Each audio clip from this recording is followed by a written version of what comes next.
Hello students, Tapovan group of school સંચાલિત આપણી online channel Tapovan science academy, જેમાં રસાયણ વિજ્ઞાન શિક્ષક યશ જરીવાલા ચેપ્ટર નંબર 3ના કન્ટિન્યુ લેક્ચર નંબર 7માં તમારું હાર્દિક સ્વાગત કરું છું. વિદ્યાર્થી મિત્રો, ગઈકાલે આપણે નંસ્ટ સમીકરણ વિશેની આપણે કેટલીક ચર્ચાઓ કરી.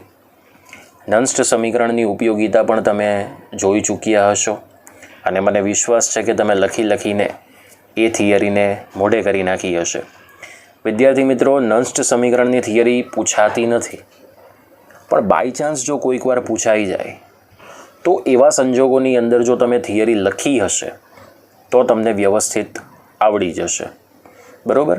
એટલે નંસ્ટ સમીકરણ ત્યારે જ તમે એપ્લાય કરી શકો જ્યારે તમારી પાસે સંપૂર્ણ કોષની રેડોક્સ પ્રક્રિયા અવેલેબલ હોય, તો તમે એના ઉપર આધારિત નંસ્ટ ઇક્વેશન બનાવી શકો.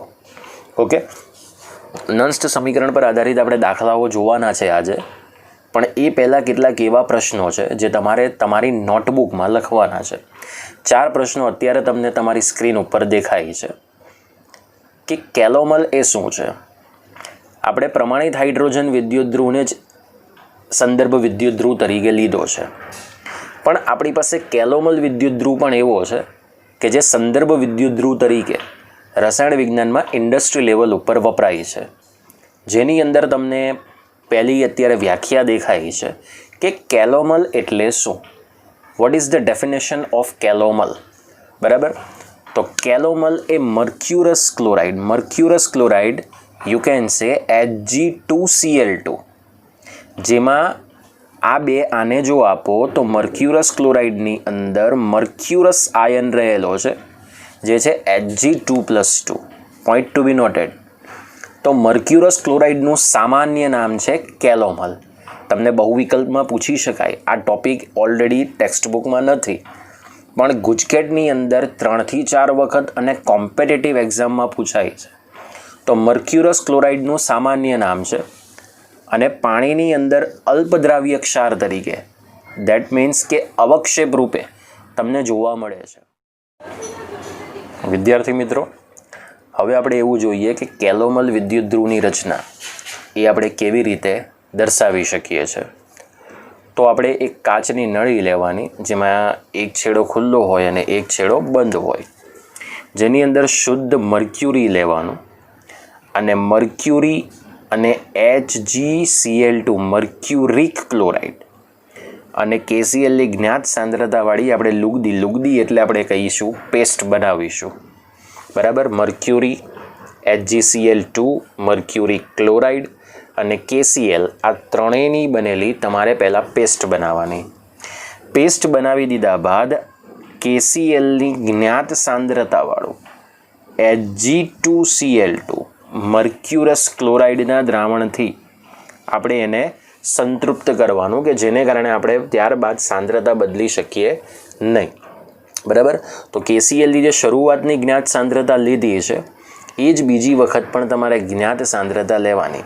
એટલે સૌપ્રથમ HgCl2નું દ્રાવણ ભરવાનું મર્ક્યુરીની સાથે, અને એની પેસ્ટ બની ગયા બાદ KClની જ્ઞાત સાંદ્રતાવાળું દ્રાવણ લઈ Hg2Cl2નું સંતૃપ્ત દ્રાવણ ઉમેરવામાં આવે છે.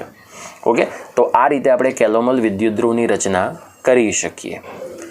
ત્રીજો પ્રશ્ન છે, કેલોમલ વિદ્યુત ધ્રુવનું સાંકેતિક નિરૂપણ જણાવો. બરાબર? હવે ઓલરેડી અહીં મર્ક્યુરી જે છે, બરાબર, એ ઇફેક્ટિવ સક્રિય, કારણ કે મર્ક્યુરી એ ધાતુ છે અને ધાતુ એ સક્રિય વિદ્યુત ધ્રુવ છે, પણ એ લિક્વિડ ફોર્મમાં હોય તો એની અંદર નિષ્ક્રિય વિદ્યુત ધ્રુવ તરીકે પ્લેટિનમ ધાતુની પટ્ટીને ડૂબાડવામાં આવે છે. તો એ અર્ધકોષ છે કેલોમલ વિદ્યુત ધ્રુવ. બરાબર? તો platinum /Hg liquid Hg2Cl2 liquid /KCl x molar.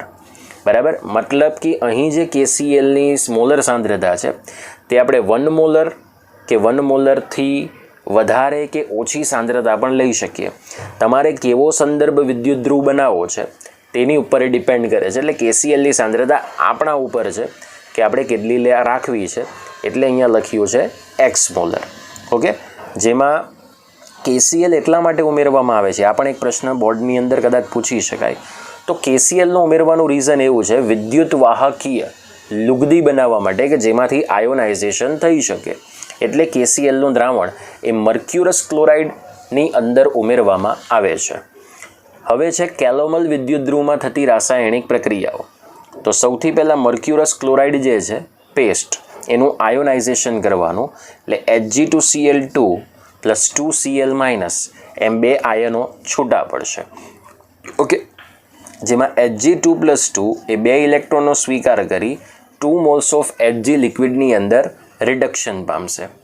બરાબર, તો આ રીતે આપણે વિદ્યુત રાસાયણિક પ્રક્રિયાને દર્શાવી શકીએ. અર્ધકોષ છે એટલે અર્ધકોષની અંદર ડેફિનેટલી તમારે એક જ પ્રક્રિયા બતાવવાની હોય, ક્યાં તો ઓક્સિડેશન ક્યાં તો રિડક્શન. એટલે કુલ પ્રક્રિયાની અંદર કન્ડિશન શું થશે?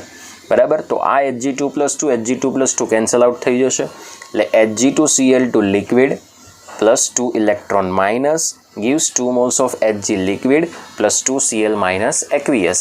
આ રીતે કેલોમલ વિદ્યુતધ્રુવની અંદર સંપૂર્ણ કુલ પ્રક્રિયા આપણને જોવા મળે છે. તો વિદ્યાર્થી મિત્રો, આ ચારેય પ્રશ્નો તમારે તમારી નોટબુકમાં લખવાના છે, કારણ કે આ કોઈ જગ્યાએ તમને જોવા મળશે નહીં. સો પ્લીઝ બી રિક્વેસ્ટ કે તમે આ 4 પ્રશ્નો લખીને તૈયાર કરી નાખજો. ઓકે, હવે આપણે શરૂઆત કરીએ નન્સ્ટ ઇક્વેશન પર આધારિત કેટલાક દાખલાઓની ચર્ચા.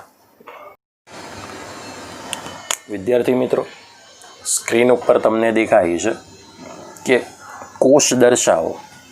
કોષ એટલે કોષનું અહીંયા તમારે સાંકેતિક નિરૂપણ દર્શાવવાનું છે, જેની અંદર તમને નીચેની રેડોક્સ પ્રક્રિયા શક્ય થયેલી જોવા મળે છે, જેમાં Mg સોલિડ + 2Ag+, જેમાં Ag+ આયનની સાંદ્રતા છે 0.0001 મોલર, gives Mg+2, બરાબર, જેની અંદર Mg+2ની સાંદ્રતા છે 0.130 મોલર + 2Ag સોલિડ. પહેલાં તો આપણને એ જ ખબર પડી ગઈ કે અહીં જે કોષ તમને બતાવ્યો છે એ કોષ બિન પ્રમાણિત છે, કારણ કે આયનો જે સંકળાયેલા છે પ્રક્રિયામાં જેમની સાંદ્રતા 1 મોલરથી ઓછી છે. ઓકે, હવે આનો E0 સેલ તમારે શોધવાનો નથી. ઘણીવાર એવું થાય કે 2 અર્ધકોષોના રિડક્શન પોટેન્શિયલ આપી દે અને E0 સેલ તમારે શોધવો પણ પડે. પણ અહીં તો ઓલરેડી તમને E0 સેલ આપી જ દીધો છે 3.17 વોલ્ટ, અને તમારે બિન પ્રમાણિત કોષનો પોટેન્શિયલ E સેલ તમારે શોધવાનો છે. તો બેઝિકલી Mgનું Mg+2ની અંદર ઓક્સિડેશન થાય છે, એટલે તે એનોડ ઉપર આવશે, અને Ag+નું Agની અંદર શું થાય છે? રિડક્શન થાય છે. સો ધેરફોર એ કેથોડ ઉપર આવશે. બરાબર, તો કોષ આપણે નીચે પ્રમાણે લખી શકીએ. તો હવે આપણે એનું સોલ્યુશનની શરૂઆત કરીએ. બરાબર, તો સોલ્યુશનની શરૂઆત કરો એટલે ત્યારે તમે અહીંયા લખો કે કોષ નીચે પ્રમાણે છે. હવે આ જે કોષ છે મિત્રો એ બિન પ્રમાણિત કોષ છે, પણ નિરૂપણ તો ઓલરેડી આપણે જે શીખી ગયા છે એ જ પ્રમાણે રહેશે. અહીંયા માઇનસ લખો એટલે એનોડ થઈ જશે. સો Mg સોલિડ gives Mg+2, જેની આયનની સાંદ્રતા કેટલી છે? 0.130 મોલર. સોલ્ટ બ્રિજ, બરાબર. Ag+, એમાં આયનની સાંદ્રતા છે 0.0001 મોલર / Ag સોલિડ. આપણે એને અહીંયા લખી દઈએ પ્લસ. બરાબર, હવે જરાક સમજજો. આ નિરૂપણ ફરી એકવાર સમજાવી દઉં છું. જો ધાતુ વિદ્યુત ધ્રુવ હોય તો એનોડ પર નિરૂપણમાં તેનું સૂત્ર અને સક્રિય આયન વચ્ચે ઊભી લીટી દર્શાવવાની, અને જો ધાતુના સક્રિય વિદ્યુત ધ્રુવ કેથોડ તરીકે હોય તો તેનો સક્રિય આયન જે ધાતુ હોય તે અને ધાતુનું સૂત્ર એની વચ્ચે એક ઊભી લીટી દર્શાવવાની. બોલો, Mg એનોડ અર્ધકોષ હતો અને Ag એ કેથોડ અર્ધકોષ હતો, એટલે બંને વચ્ચે શું જોડાણ કરી દેવાનું? ક્ષાર સેતુ, જેને આપણે સોલ્ટ બ્રિજ તરીકે ઓળખીએ છીએ. હવે જનરલી આમ તો ડાયરેક્ટ તમે લખી શકો કે બાહ્ય પરિપથમાં મુક્ત થતા કે સ્વીકારાયેલા ઇલેક્ટ્રોનની કુલ સંખ્યા કેટલી હશે, પણ આપણે 1-2 દાખલાની અંદર અર્ધ પ્રક્રિયા દ્વારા ચકાસણી કરીએ. કારણ કે જો 1-2 પ્રક્રિયા તમને આવડી જશે એટલે પછી તમે ડાયરેક્ટ લખી શકો. દરેક વખતે અર્ધ પ્રક્રિયાઓ લખવાની જરૂર નથી. તો ચલો આપણે કેથોડ પર પહેલાં પ્રક્રિયા લખીએ. હા, બીજી વસ્તુ, સાંકેતિક નિરૂપણની અંદર અહીંયા 2 મૂકવામાં આવતા નથી. એનું રીઝન એવું છે કે તમે સહગુણકને ગુણો છો, પણ જે સાંદ્રતા હોય એ સાંદ્રતાની કોઈ વ્યાખ્યા બદલાતી નથી.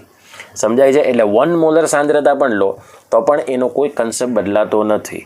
સમજાય છે? એટલે સાંકેતિક નિરૂપણમાં આપણે જે આયનને કે ધાતુના પરમાણુને કે કોઈ પણ વાયુના અણુને ગમે સહગુણક વડે ગુણો, પણ સાંકેતિક નિરૂપણમાં એને લખવામાં આવતું નથી. આ વાત થોડીક ધ્યાનમાં રાખવી. ઓકે, ચલો પહેલાં કેથોડ પર Ag પ્લસમાંથી શું બનશે? Ag બનશે. ઓકે, તો ચાલો અહીંયા આપણે લખી શકીએ Ag પ્લસ. તો Ag પ્લસની સાંદ્રતા લખી દો મિત્રો, 0.0001 molar plus electron minus gives Ag solid.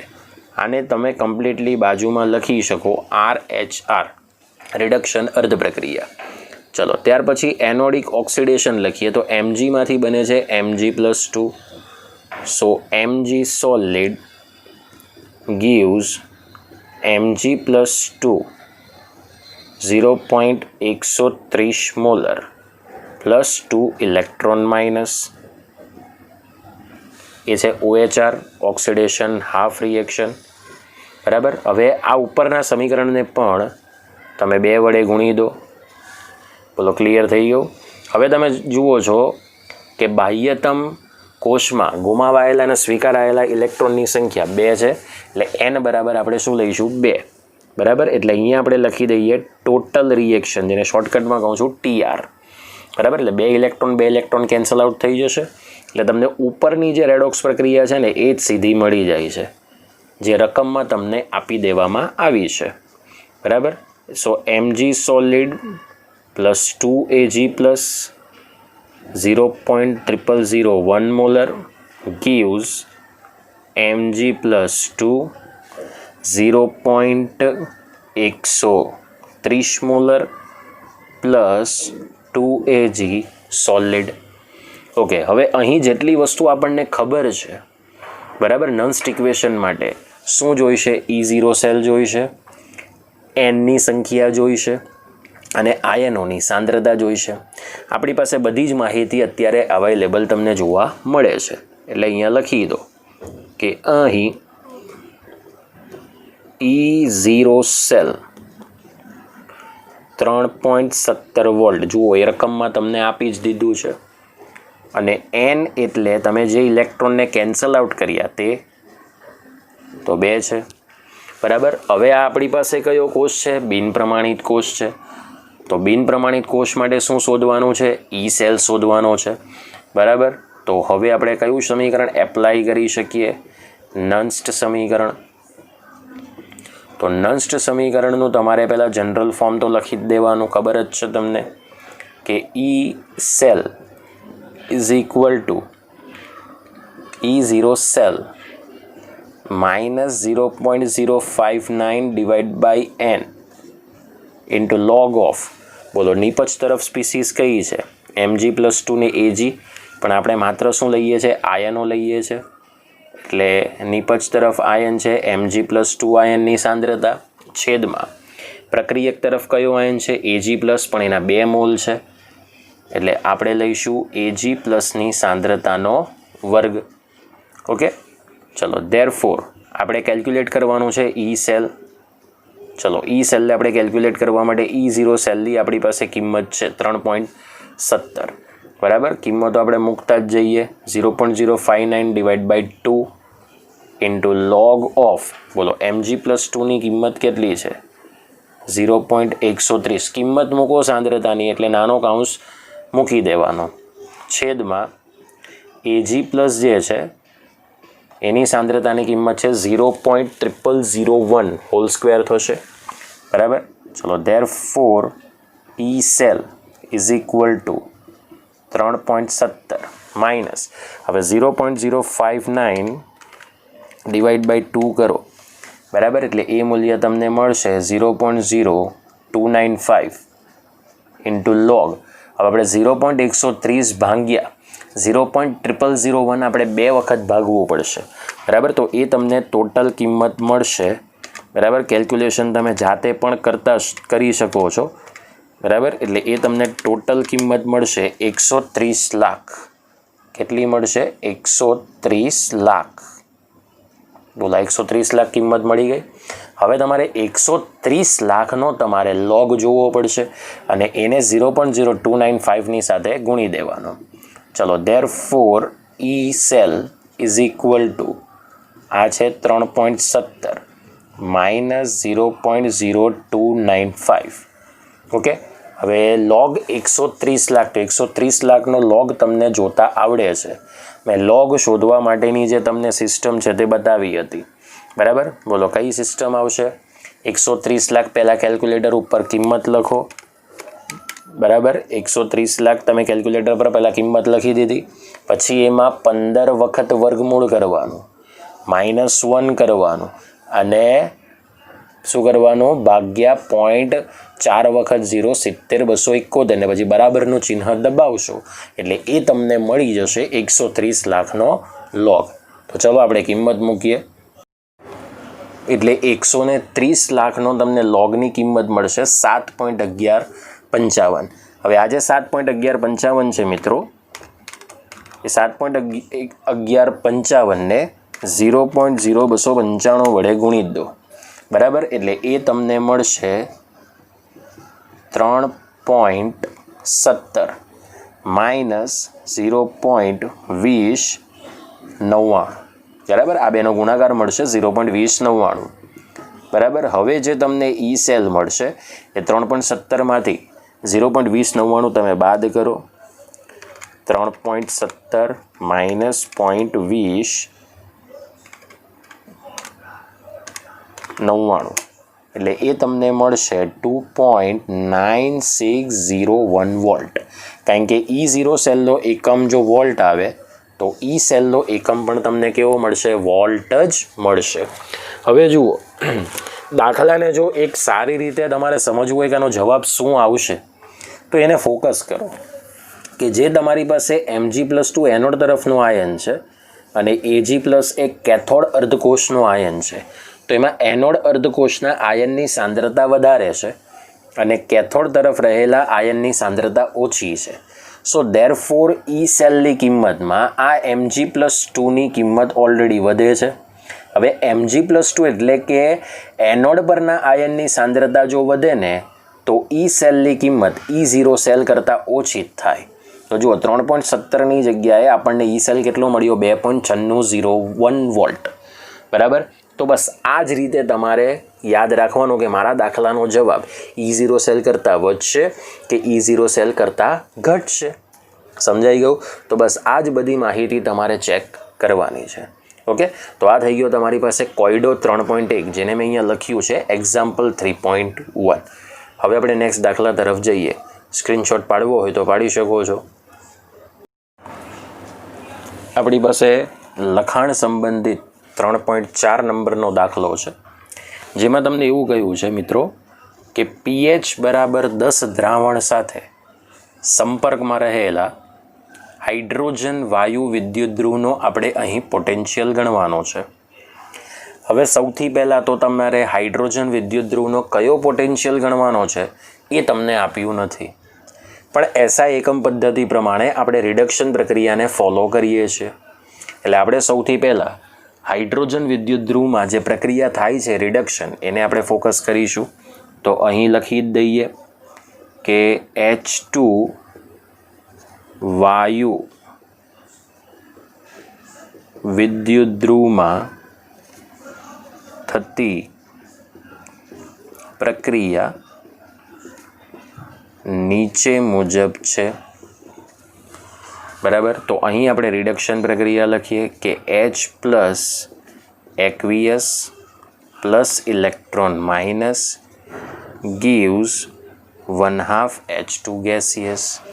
આ આપણી પાસે રિડક્શન પ્રક્રિયા છે, બરાબર. હવે બેઝિકલી જે છે એમાં તમને H+ની સાંદ્રતા ખબર હોવી જોઈએ. તો H+ની સાંદ્રતા આપણને ખબર જ છે. તમને થાય કે સર કેવી રીતે?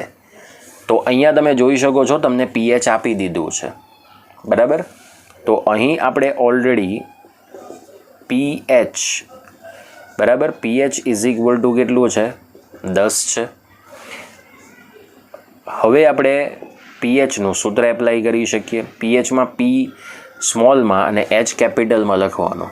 Okay, so minus log of base 10 concentration of H plus. આ pHનું સૂત્ર છે, જેમાં હવે તમારે H પ્લસને કરતા બનાવવાનો છે. હવે જ્યારે તમે H પ્લસને કરતા બનાવો ત્યારે એક વાત હંમેશા ધ્યાનમાં રાખજો કે જે આપણી પાસે H પ્લસ બનશે એ H પ્લસ એટલે 10નો માઇનસ pH ઘાત થઈ જશે. બરાબર. એટલે અહીંયા સીધું જ હું લખી શકું કે ધેરફોર H પ્લસની સાંદ્રતા એટલે 10⁻⁻ pH થઈ જાય.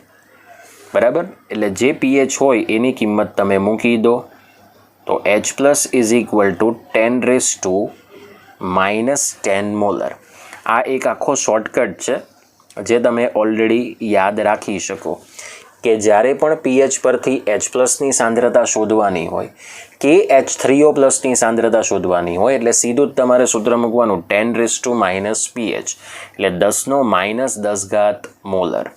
પોઈન્ટ ક્લિયર થઈ ગયો. હવે આપણી પાસે H પ્લસની સાંદ્રતા છે. હવે આ 1 મોલરથી ઓછી થાય ને સાંદ્રતા, 1/10 થાય, તો એનો મતલબ 1 મોલરથી ઓછી સાંદ્રતા છે એટલે બિનપ્રમાણિત અર્ધકોષ થયો, કારણ કે આ અર્ધ પ્રક્રિયા જ છે. અહીંયા તમે મેન્શન આઉટ કરી શકો મિત્રો, રિડક્શન અર્ધ પ્રક્રિયા. ઓકે, તો ચલો હવે આપણે કયું સૂત્ર એપ્લાય કરી શકીએ? નન્સ્ટ સમીકરણ. તો હવે નન્સ્ટ સમીકરણ પરથી હવે આ અર્ધકોષ છે તો રૂપાંતરણ શું છે?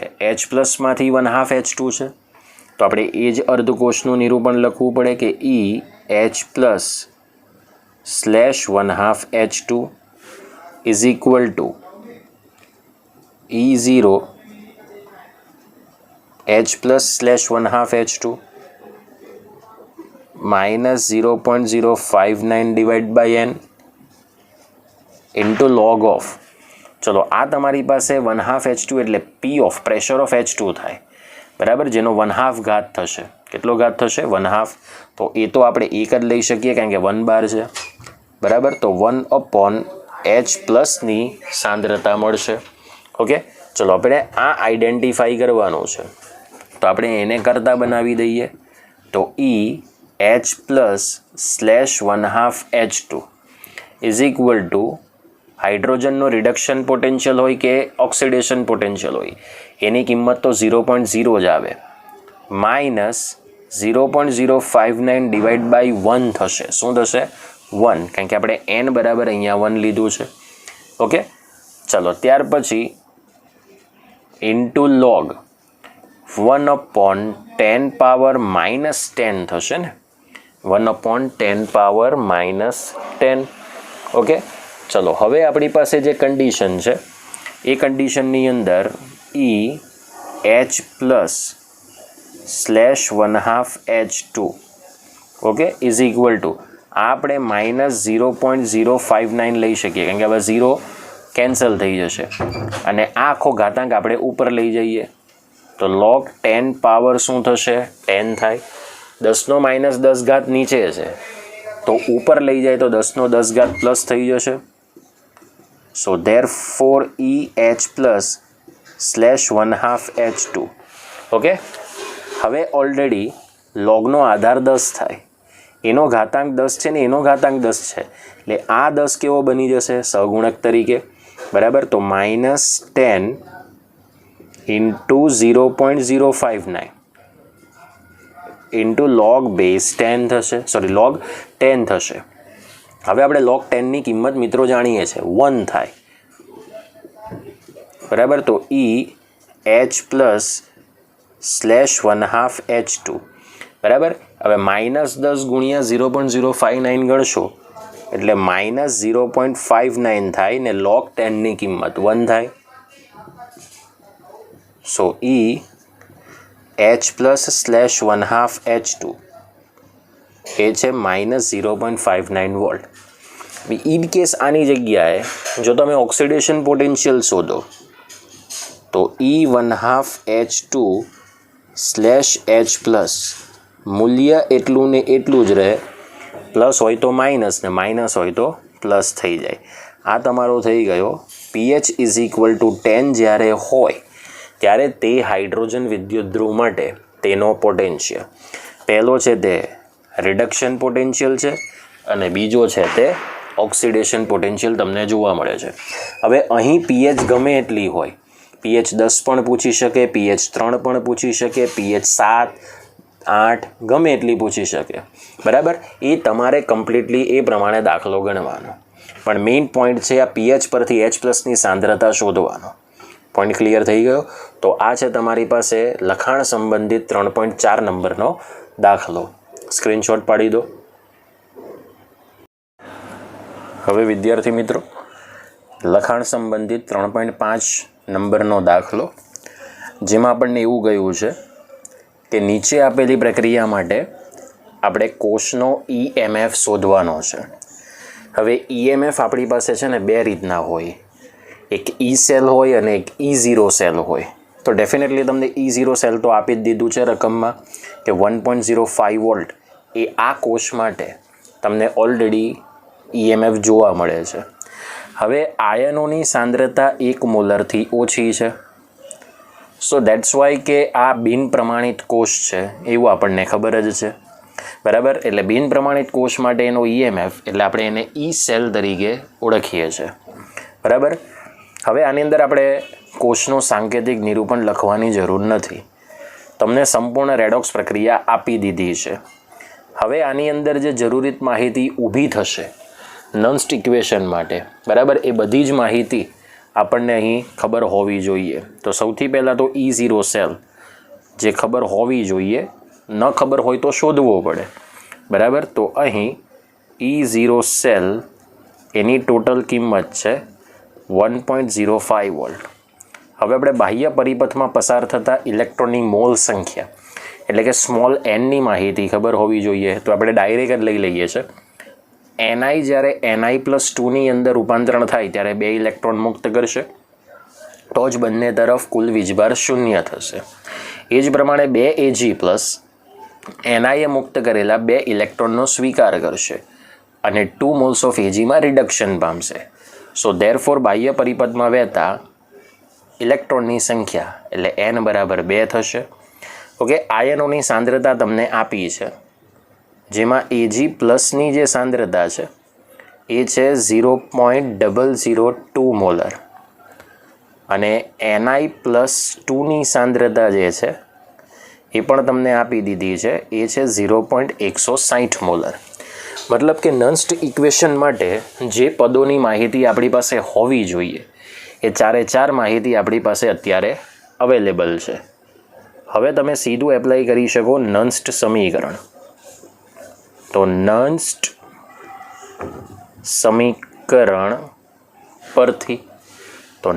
સમીકરણ પરથી એટલે સૂત્ર મારો E cell is equal to E0 cell minus 0.059 divide by n into log of, બોલો નિપજ તરફ આયન કયો છે? Ni+2 છે, તો લોગ Ni+2ની સાંદ્રતા છેદમાં પ્રક્રિયક તરફ આયન કયો છે? Ag+, પણ તેના 2 મોલ છે ને, એટલે Ag+ની સાંદ્રતાનો આપણે શું લખીશું? વર્ગ લખીશું. હવે આપણે કિંમતો મૂકી દઈએ. So therefore E cell is equal to, ચલો E0 સેલની કિંમત 1.05 છે, nની કિંમત આપણી પાસે 2 છે એટલે minus 0.059 divide by 2 into log of, હવે Ni+2 જે છે એ 0.160 છે અને Ag+ જે છે એ 0.002નો વર્ગ છે. So therefore E cell is equal to 1.05. હવે આપણે આનો ભાગાકાર લઈ શકીએ, બરાબર, 0.0295. So 1.05 minus 0.0295 into log. ચલો લોગ જે છે એમાં આપણે એની કિંમત 0.160, બરાબર, ડિવાઈડ બાય 0.002 ડિવાઈડ બાય 0.002 એટલે એ તમને લોગની ટોટલ કિંમત આવશે 40,000 આવશે. કેટલી આવશે? 40,000. બરાબર. ચલો હવે તમારી પાસે આ લોગની કિંમત શોધવી પડશે. So E cell is equal to 1.05 minus 0.0295. બરાબર. હવે તમને જે લોગની કિંમત મળશે, બરાબર, લોગ 40,000. તો લોગ 40,000ની તમને ટોટલ કિંમત મળશે 4.6021. કેટલું મળશે મૂલ્ય? 4.6021. બરાબર. તો આ રીતે તમે લોગની કિંમત શોધી શકશો.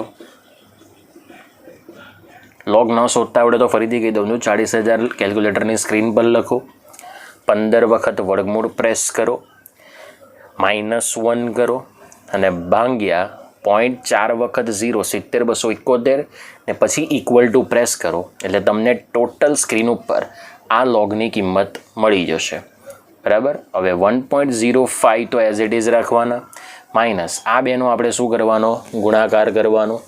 બરાબર. એટલે જેવો ગુણાકાર કરશો એટલે આ બેનો ગુણાકાર મળશે 0.14. બરાબર. હવે ચલો બાદ બાકી કરશો એટલે 1.05માંથી 0.14 બાદ કરો એટલે એ તમને મળશે 0.91 વોલ્ટ. બરાબર. 0.91 વોલ્ટ. હવે તમે જુઓ અહીંયા પણ આ જે Ni+2 છે, જે એનોડ તરફનો આયન થશે, મતલબ નિપજ તરફના આયનની સાંદ્રતા વધારે છે. જુઓ આ રીતે અહીંયા દર્શાવો તો Ni+2ની સાંદ્રતા વધારે છે એટલે ઈ સેલની કિંમત ઘટશે. કોના કરતાં? E0 સેલ કરતાં. તો આ સીધો પોઈન્ટ તમે દાખલાની અંદર જોઈ શકો છો. તો અહીં પણ જવાણ 1.05 કરતાં તમને થોડો ઓછો જ જોવા મળે છે, 0.91 વોલ્ટ. પોઈન્ટ ક્લિયર થઈ ગયો? તો આ બેઝિકલી છે લખાણ સંબંધિત 3.5 નંબરનો દાખલો, જે પણ નન્સ્ટ ઇક્વેશન ઉપર આધારિત જ હતો. સ્ક્રીનશોટ પાડી શકો છો. હવે આપણે નેક્સ્ટ દાખલા ઉપર જઈએ. હવે વિદ્યાર્થી મિત્રો, આપણે કોસ પોટેન્શિયલની ઉપયોગિતાની ચર્ચા કરીશું. આ આ લેક્ચરનો આપણી સૌથી છેલ્લી થિયરી છે આજના લેક્ચરની. આપણે દાખલો નથી ગણતા કારણ કે દાખલા હવે આ ઉપયોગિતા પર આધારિત તમને જોવા મળશે. તો કોસ પોટેન્શિયલની સૌથી પહેલી જે ઉપયોગિતા છે મિત્રો, કે કોષની પ્રક્રિયા જ્યારે કાર્યરત હોય અને એ કોષની પ્રક્રિયા જ્યારે ઓલરેડી સંતુલિત થઈ જાય તો એ કોષમાં થતી પ્રક્રિયાનો આપણે સંતુલન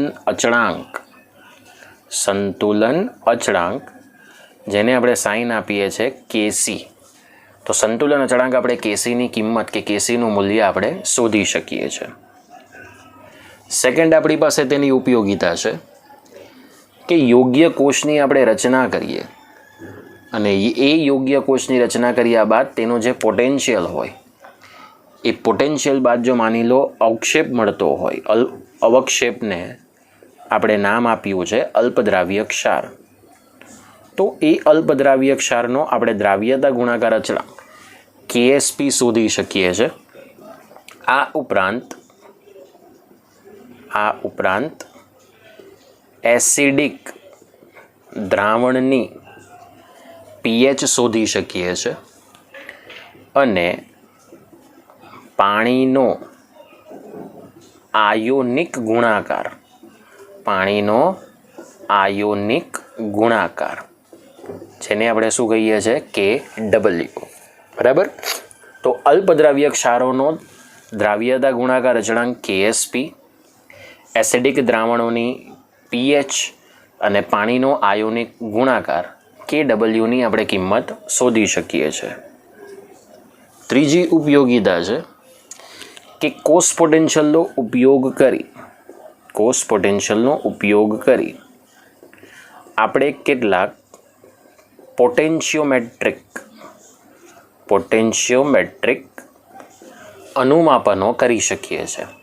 હવે આ જે પ્રેક્ટિકલ છે ને મિત્રો, જે કેમિસ્ટ્રીની સાથે આગળ સ્ટડી કરશે એને આ પોટેન્શિયોમેટ્રિક અનુમાપન જોવા મળે છે, જેની અંદર એક બીકરની અંદર તમારે સ્ટાન્ડર્ડ ઇલેક્ટ્રોડ જે ડિજિટલ હોય એ તમારે અંદર મૂકી દેવાનો અને ઉપર બ્યુરેટ હોય બીકરની ઉપર બ્યુરેટ સ્ટેન્ડમાં લગાવી એ બ્યુરેટમાંથી ડ્રોપ બાય ડ્રોપ તમે 0 to 1, 1 to 2, 2 to 3 એમ 1 mlના અંતરે તમે જેવો ડ્રોપ નાખશો બીકરમાં એટલે તમે ગ્લાસના સળિયાથી કાચના સળિયાથી તમે સ્ટરિંગ કરવાથી તમને જે પોટેન્શિયલનો ડિફરન્સ હશે એ તમને તમારી સ્ક્રીન ઉપર જોવા મળશે. મતલબ ત્યાં ડિજિટલ પોટેન્શિયોમીટર હોય અને ઇલેક્ટ્રોડ એ બીકરની અંદર ડૂબાડેલો હોય એટલે એ ઇલેક્ટ્રોડ ઉપર રેડોક્સ પ્રક્રિયા થાય અને એના પર આધારિત જે પોટેન્શિયલ હોય એ તમે ડિજિટલ પોટેન્શિયોમીટર ઉપર તમે જોઈ શકો છો. આ તમે જ્યારે TYBSc વિથ કેમિસ્ટ્રી સબ્જેક્ટ સાથે અનુભવ કરશો ત્યારે ફિઝિકલ કેમિસ્ટ્રીની અંદર આ પ્રેક્ટિકલ આવે છે જેનો તમે ઓલરેડી ખ્યાલ ત્યારે મેળવશો. સો આ તમારે અત્યારે ધ્યાનમાં રાખવાનું છે કે કોષ પોટેન્શિયલનો ઉપયોગ કરીને આપણે કેટલાક પોટેન્શિયોમેટ્રિક અનુમાપનો પણ દર્શાવી શકીએ.